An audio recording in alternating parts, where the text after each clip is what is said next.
매독 다음에 아까 우리 얘기했던 무서운 병. 에이즈. 에이즈. 네. 근데 요즘은 에이즈라는 말을 사실은 잘 안 써요. HIV 보균자라는 말을 더 많이 씁니다. 그 이유가 뭐냐면 에이즈를 일으키는 바이러스 이름이 HIV예요. 사람 면역 결핍 바이러스고 에이즈는 후천성 면역 결핍증인데 이 HIV가 들어와서 면역 세포를 막 죽여요. 그래서 이 면역력이 완전 떨어져서 생기는 병이 에이즈예요. 아, 근데 옛날에는 HIV에 감염되면 다 에이즈가 됐어요. 그래서 HIV 보균자라는 말을 안 쓰고 그냥 다 에이즈였던 거예요. 근데 이제는 약이 너무 좋아져서 에이즈까지 가지 않는 경우가 대부분입니다. 그래서 그냥 HIV 보균자다가 끝이에요. 그래서 HIV에 감염됐다고 다 에이즈는 아니라는 거죠. 그래서 약을 계속 먹게 되는데 약을 먹다 보면 이 몸 안에 있는 바이러스 타이터 검사를 했을 때 거의 0에 수렴할 정도로 검출이 안 돼요. 그렇기 때문에 예전만큼 어마무시하게 막 무섭고 생명을 앗아가는 병이라기보다는 평생 관리해야 되는 만성질환이다라고 요즘은 인식이 조금 바뀌고 있거든요. 그런데 우리가 에이즈라면 떠올리는 편견들이 몇 개 있어요. 그렇죠. 동성애자. 네. 예, 그리고 에이즈 뭐 걸리는 사람이랑 밥도 같이 먹으면 안 된다. 맞아요. 밥 먹으면 막 침. 괴담들 침으로 옵는. 달고. 이런 거 막 편견과 오해거든요. 성접촉으로 걸리는 경우가 사실 대부분이에요. 이 성접촉에서 보면 양성 간의 성접촉이 가장 퍼센트가 높아요. 저게 사실 양성간이라기보다는 항문성교? 일대 위험도가 조금 더 올라가는 건데 왜냐하면 항문성교를 할 때 상처가 생길 확률이 더 높아지기 때문이에요. 상처가 있으면 균이 잘 침투되겠죠. 네. 네, 그래서 항문 성교를 할 때 조금 더 전염률이 높아서 그런 동성애자들이 퍼뜨린다라는 오해가 생겼던 거고요. 실제 그 사람들이 한다고 자연 발생하는 게 아니고 전염병인 거죠. 그냥 일반적인 성관계를 할 때도 상처가 생긴다면 전염이 더 잘 돼요. 그래서 모든 성병은 남성이 여성한테 전염할 확률이 더 높습니다. 그 이유가 여성은 상처가 생긴 경우가 좀 더 많고요. 남자는 상처가 생기는 일이 별로 없기 때문에 그렇거든요. 그러면 한 번 성접촉으로 얼마나 걸리는지 보시면 근데 그렇게 높지는 않은데? 생각보다 높지 않죠. 1% 정도예요. 한 번 관계로. 그래서 막 어마무시하게 떨지는 않아도 된다. 하지만 당연히 조심하셔야 되고요. 그리고 수혈이 가장 높아요. 그러니까 피가 섞이는 게 가장 확률이 높고요. 수직 감염도 좀 높죠.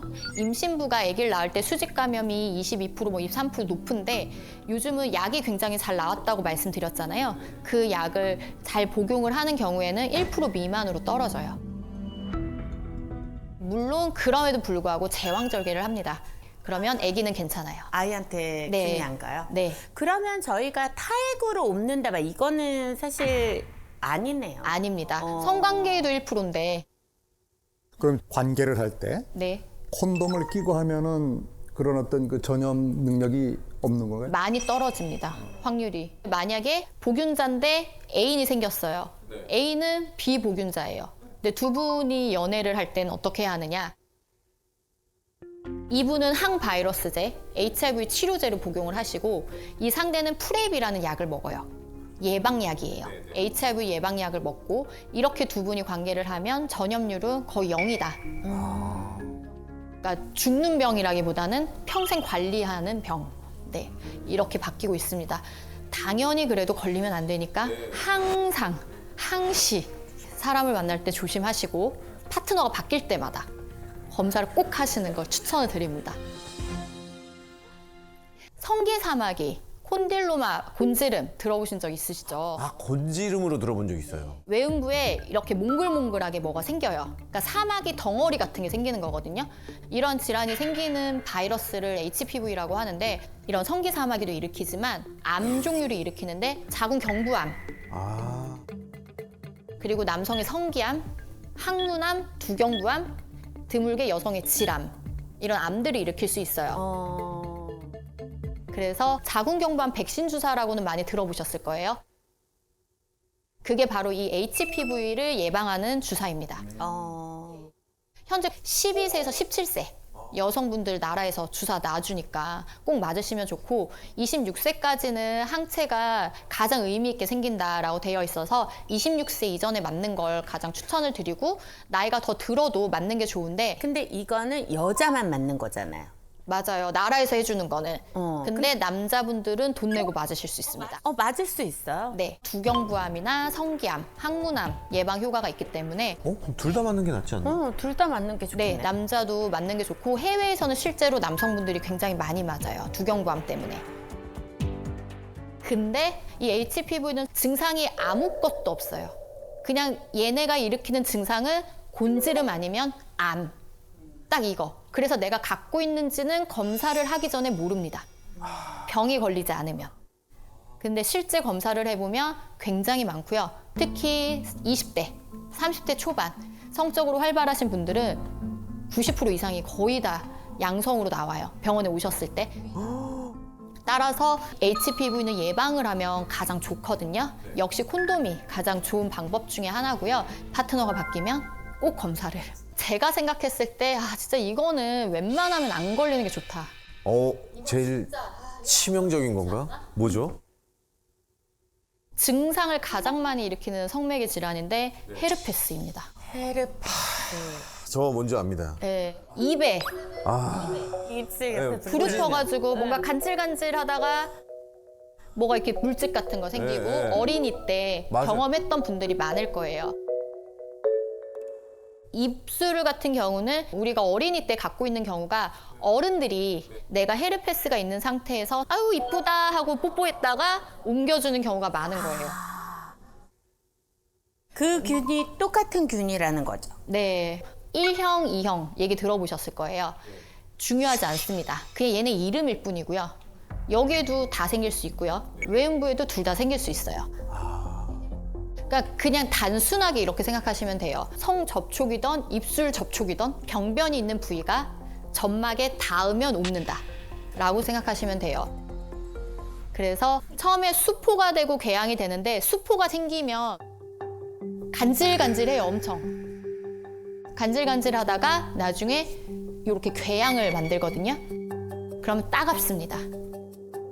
그래서 환자분들이 씻다가 밑이 너무 아파요. 물이 닿으면 이제 따가운 거죠. 그래서 병원에 오세요.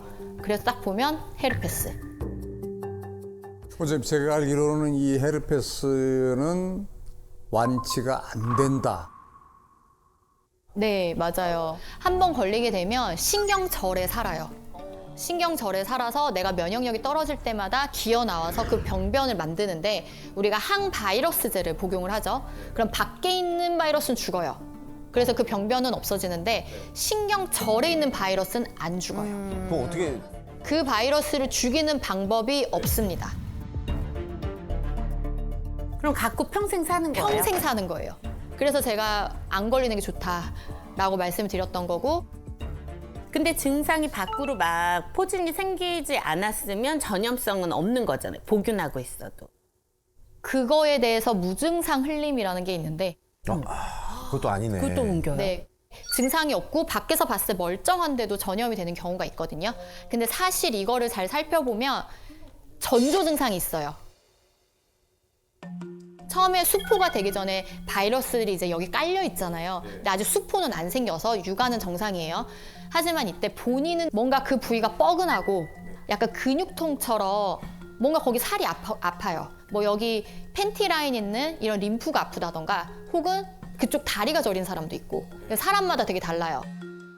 그래서 이런 전조 증상이 있을 때도 관계를 하지 않으시는 게 좋고 전조 증상이 있거나 수포 단계일 때 약을 먹으면 확 없어집니다. 아예 그럼 빨리 초기 진압이 중요하네. 네, 그러고 궤양이 됐을 때는 약을 아무리 먹어도 상처 자체가 피크를 찍고 회복하는 시간이 걸리기 때문에 그때 약이 별로 효과가 없어요. 그래서 자주 재발하는 분들은 그래서 아예 약을 드려요. 갖고 계세요. 그러고 전조 증상이 있을 때 긴가민가 해도 그냥 드세요. 아니어도 상관없으니까 그냥 드세요. 그렇게 해서 말씀드려요. 이렇게 들으니까 선생님 그 미팅 때 하셨던 그 질문이 저 마지막 성병 검사는 언제 해보셨어요? 이제는 필수적으로 서로에게 해야 되는 새로운 문화로 좀 자리를 잡아야겠네. 그렇죠. 이게 계속 살펴볼 수가 없잖아요. 오히려 빨리 물어보는 게 더 좋네요. 그렇죠. 그 올마도 아 네가 말한 게 이거였구나. 아 아프네. 약간 요렇게. 그래서 제가 항상 환자분들한테도 말씀드리는 게 성관계를 하는 게 쾌락만 쫓지 말아라. 쾌락만 쫓았을 때 이런 병에 걸리면 너무 속상하고 억울하고 현타가 오고 그렇게 되는 네. 거죠. 그래서 내가 한 행위에 책임을 질 수 있는 마음가짐도 성관계에 되게 중요하다. 그리고 흔히들 오해하시는 게 질염 막 이런 게 있다? 이런 분들은 오히려 성관계 질환이 아닙니다. 그냥 혼자 걸리는 게 많아요. 증상을 일으키는 질염은 사실 크게 두 개가 있어요. 사실 거의 이 두 개밖에 없어요. 하나는 세균성 질증이라고 해서 가르넬라 베지날리스라는 균에 의해서 걸립니다. 이 균이 질에 원래 살고 있는 균이에요. 그런데 원래는 좋은 균이 많고 잡균들이 그냥 이렇게 꾸질꾸질하게 있는데 얘들이 확 늘어난 거죠. 얘들이 확 증식하고 좋은 균이 밀려 나온 거예요. 이렇게 되면은 질내 환경이 완전히 바뀌게 되거든요. 그렇게 되면 증상이 냄새가 엄청 나요. 아, 원래 우리 냉은 냄새가 안 나요. 원래 냄새가 안 나는 게 정상이에요. 냄새가 난다? 그럼 병원에 가셔야 돼요. 그리고 노란색 냉이 나옵니다. 이 두 가지 증상이 세균성 질증이고 질내 밸런스가 깨져서 생긴 거다. 그러니까 내가 뭐 어떤 균이 들어오거나 뭘 잘못해서 생기는 건 아니고 면역력이 떨어지거나 그냥 이 안에서의 밸런스가 그냥 붕괴된 것 뿐이기 때문에 병원에서 항생제를 먹으면 다시 원래 밸런스로 돌아가게 됩니다. 근데 이걸 안 하잖아요. 그냥 계속 이 상태로 있어요. 원래대로 돌아가지 않아요. 그럼 계속 냄새가 나는 거죠. 근데 한 달에 한 번 그 생리 주기가 끝날 때쯤에는 약간 그런 증상들이 좀 있잖아요. 그래가지고 안에 씻어내는 막 세정제 막 이런 거 요즘에 질 안 세척 네, 말씀하시는 쫙, 거죠. 네. 그런 걸로 셀프 관리를 하는 건 안 될까요? 그 생리 끝물은 사실 피 때문에 나는 냄새예요. 피가 질 안에 소량 고여서 산화가 되다 보니까 균들하고 섞이면서 냄새가 좀 날 수 있는 거거든요. 그럴 때 그 냄새는 되게 예민하신 분들은 본인은 맡아요. 그게 싫다면 안쪽을 그렇게 세척해내는 거는 나쁜 방법은 아닌데 근데 자꾸 사용하면 정상적으로 잘 있는데 뭐가 들어와서 흐트러뜨리는 거거든요. 그래서 평소에 사용하는 거는 완전 비추입니다. 그 두 번째, 칸디다 질염이라고 있어요. 쉽게 곰팡이라고 많이 말을 하기도 하고요. 정확하게는 진균 감염인데요. 인터넷에 찾아보시면 치즈 덩어리 같은 분비물이 나오는 게 특징입니다라고 되어 있는데 실제 임상에서 보면 치즈 덩어리 같은 분비물이라기보다는 녹색이나 물 같은 냉이 속옷이 젖을 만큼 나오거나 약간 노란색의 납작한 그런 덩어리 같은 분비물이 나오는 게 칸디다 질염. 그리고 이게 나오면서 질 입구가 엄청 가려워요. 그런데 이 칸디다는 우리가 몸 안에 다 조금씩 가지고 있어요. 이런 피부 밑에도 다 조금씩 있고. 그런데 이렇게 자주 걸리시거나 하는 분들이 있는데 1년에 6번 이상 걸리면 저희가 만성 칸디다라고 하고요. 최근에 타이트하게 한 3번 걸려도 만성을 의심해봐라 라는 데이터가 있어요. 그래서 만성으로 걸리시는 분들은 이게 몸에 많은 거겠죠. 많고 면역력이 떨어져 있는 거예요. 이런 경우에는 만성에 준한 치료를 따로 하셔야 됩니다. 그리고 또 막 성관계 할 때마다 이거 걸린다. 그래서 막 남자친구한테 옮은 것 같다. 이렇게 또 병원에 와서 말씀하신 분들이 계시는데 관계하고 나서는 일시적으로 분비물도 나오고 뭔가 냄새도 나는 것 같고 질염인가? 이렇게 오해하신 경우가 많아요. 근데 콘돔을 쓰지 않고 하는 성관계에서 남성의 쿠퍼액이 여성의 질 안에 다 고여 있게 됩니다. 그리고 여성도 평소보다 분비물이 더 많이 나오게 되죠. 이게 또 다 질 안에 고여 있게 돼요. 그리고 남성의 쿠퍼액은 염기성이고 여성의 질은 산성인데 이 쿠퍼액이 들어옴으로써 이 산도가 깨져요. 그럼 약간 일시적으로 흐트러지겠죠. 그리고 분비물이 고여 있으니까 이게 한 3일, 5일 정도 흘러나와요, 계속. 그리고 막 열심히 냄새를 맡으면 냄새가 나는 것도 같아요. 근데 이 분비물이 밖으로 나오고 젖상균들이 열심히 일을 하고 우리 점액에서 삼출물도 열심히 일을 해서 다시 원래 컨디션으로 바꿉니다. 그래서 아무것도 안 해도 원래대로 돌아간다. 그래서 옮는 게 아니에요. 하지만 관계 후에 질 점막이 자극되니까 세균성 질증도 칸디다 질염도 조금은 더 잘 걸릴 수 있다. 상대 때문은 아니지만 성관계는 원인의 하나일 수 있다. 이렇게 생각하셔야 돼요.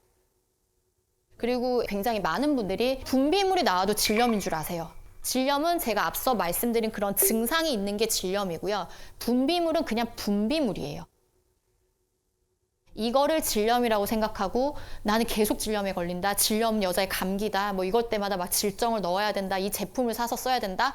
뭐 질 안에 넣고 뭐 밖에 따르고 뭐 별게 많은데 그런 제품들을 저는 사실 선호하진 않는 편이에요. 이건 뭐 사람마다 다 다르니까. 그 이유가 그 후기를 자세히 보잖아요. 제가 일주일 썼는데 아직 잘 효과를 모르겠어요. 라면은 더 써보세요. 라고 하시거든요. 더 썼더니 좋아졌어요. 이런 댓글들이 있어요. 근데 우리 냉의 사이클이 있거든요. 가만히 둬도 좋아지는 시기가 온 거예요. 우리 냉은 배란기 때 투명하고 콧물같이 그런 찐득한 냉이 나와요. 콧물 같은 냉이 일주일 정도 나오고요.